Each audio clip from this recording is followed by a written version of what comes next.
Welcome back here once again, everyone. Ever since Gary Whitta's Batman Fortress started, it has been an unmitigated disaster overcoming. Everything, the sales have been dropping, the content is not good, the story makes literally no sense. But on the very first issue, he set out to pretty much destroy Batman, and he hasn't stopped since. In the first issue, you had Batman basically acting like he's from Antifa and, saying that people who are looting, rioting, destroying business, all kind of stuff, and he's like, that's not my problem. Those people have insurance. I have better things to do. People could have been getting murdered there, and you just left. That's not what Batman would do, and people were very pissed about it and made it known to that. Then not too long after that, he went after Jackson Hyde. Yeah, because then he ended up doing the issue that I covered where Jackson Hyde basically like a lunatic drowning some people while he make out with some guy. That was it. So I mean, we always knew Jackson Hyde was a little unstable, but then that's what he did. Now, this is supposed to be some kind of Elseworld story, but DC has made it very clear. This is the Omniverse. Everything is connected. Literally everything is connected. So all these things have some play and thing, and they may very well bleed into what's considered to be the main universe, but that's what they're doing. And now, in Batman Fortress number 7, Gary Whitta has decided to go after Superman because, he somehow thinks that he's a good enough writer to go in there and change the very law behind Superman. And whatever nut job editors, if there are any left at DC, are perfectly happy to allow him to do it. Why? Because for some reason everybody thinks it's perfectly okay.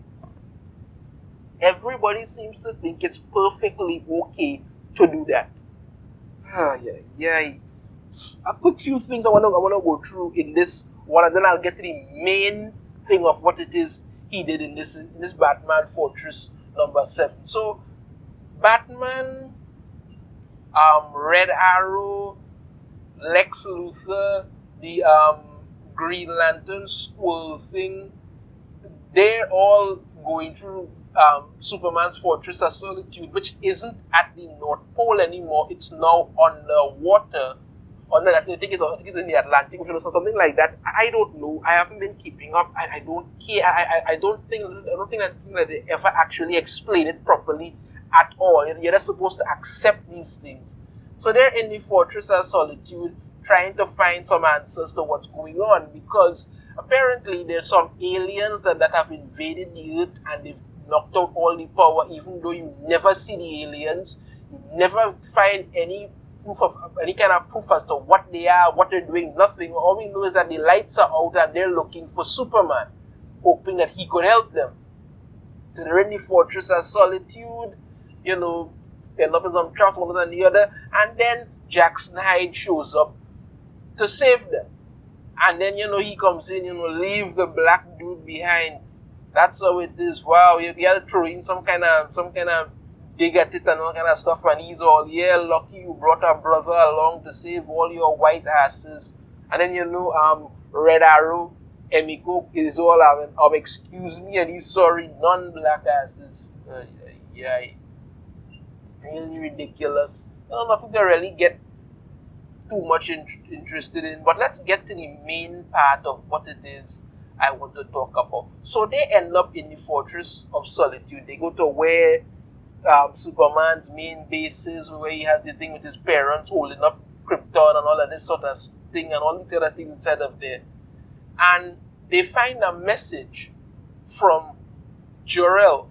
And when they translate the message, they end up getting the fact that Gary Whitta has completely changed Superman's origin story. Now, in Superman's origin story, Krypton, peaceful world, their sun went, it had two versions. Either the sun exploded and took out the planet, or the planet exploded because of the natural resources get underutilized, and all that, well, overutilized, sorry, and that's what caused the planet to explode. But anyway, basically telling them that Krypton's sun is just hours away from consuming us, and all of this stuff, and then he changes it, and we get to find out.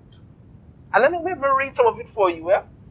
Since the house of this is what Jarrell is saying. Since the house of El came to power a generation ago, it has corrupted a once great society, made it fearful and mistrusting of its neighbors, and now in its lust for power, its avaricious desire to build a great Kryptonian empire through bloody and brutal conquest, it has succeeded only in sowing the seeds of our civilization's downfall.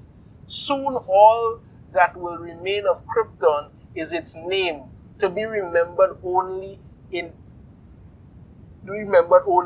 For my part, I did what I could to curb the more aggressive instincts of my father and elder brothers, those chiefly responsible for the invasion of countless worlds. Aided by the weapons and technology I designed, I failed. Many Kryptonians have already fled, scattering to the far reaches of space.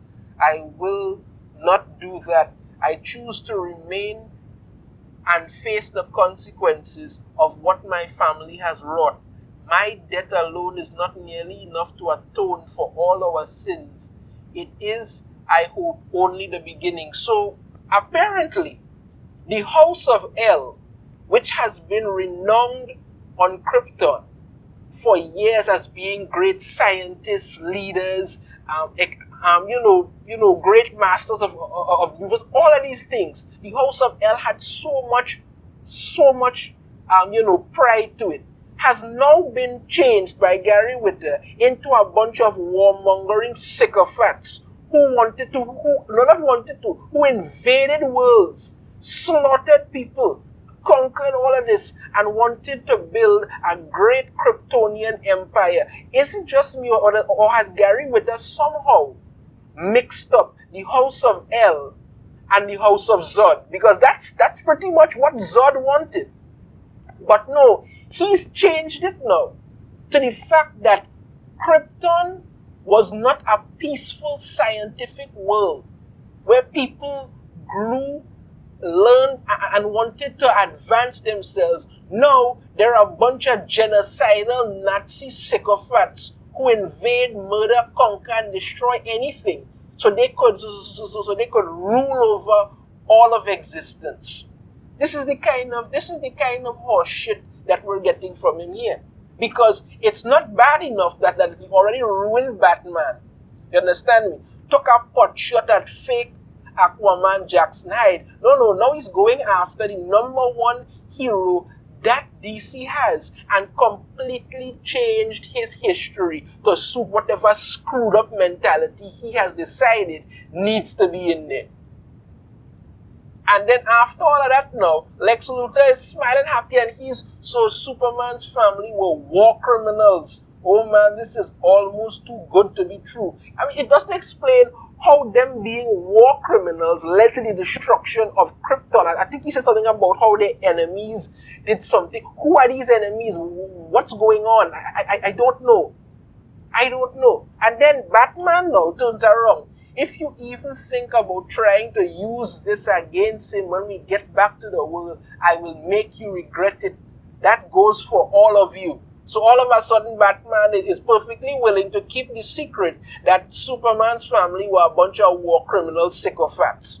And Lex Luthor is, I'm sorry, but no. As president of the United States, I have an obligation to protect Americans against anything that could pose a threat to them. We've got a weapon of mass destruction flying all over this planet, acting like he's our savior. And it turns out he's the heir to an empire of fascist warmongers. You don't think the people of Earth have a right to know the truth about who he really is? I mean, he's pretty much right, because Superman has told everyone that, Krypton was a peaceful world and all this and the other. So he basically lied to them.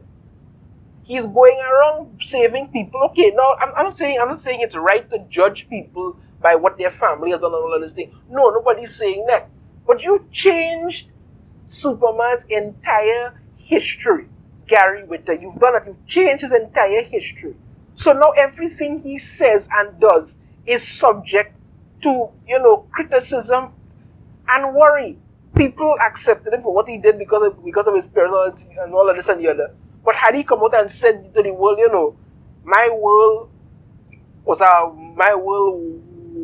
war-torn one that destroyed itself, and and my parents sent me here to be better, to do better, to use my abilities to help people. Okay, but you lied for years about who you were, about your family history, about Krypton, all of it. You've lied for years about it. And of course, Batman is all there, and all of this. And even Lex comes and says to him again, you're going to bat for a guy you've had plenty of your own run-ins with. You two have never really seen eye to eye, have you? And yeah, they've had conflicts over the years many times. Maybe you should have trusted that instinct. Maybe you don't want to admit that you backed the wrong horse.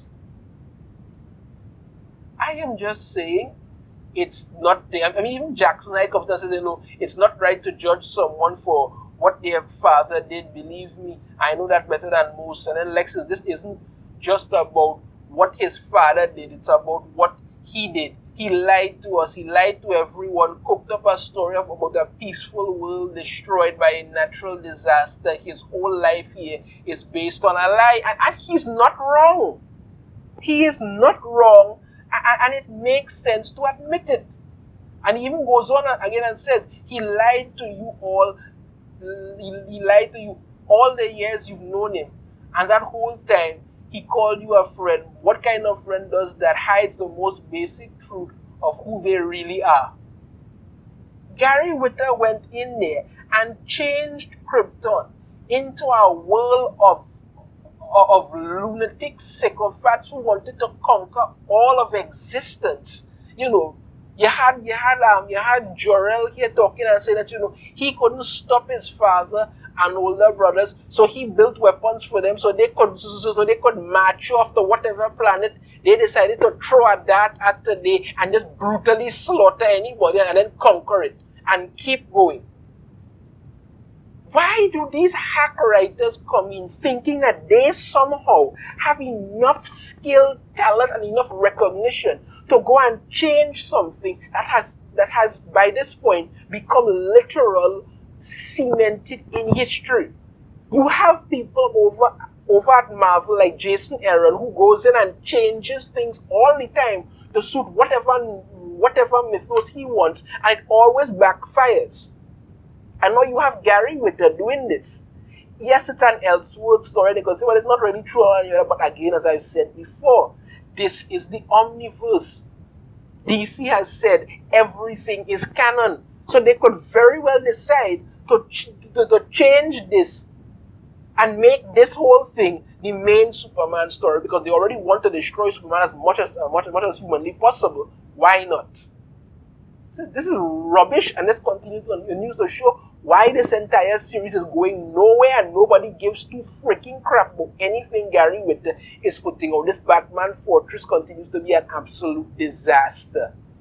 Let me know your thoughts on this in the comments. If you have a different opinion, I'd love to hear it. If you like the video, make sure to hit that thumbs up, subscribe if you haven't already, ring the notification bell to be notified every time I put out a new video.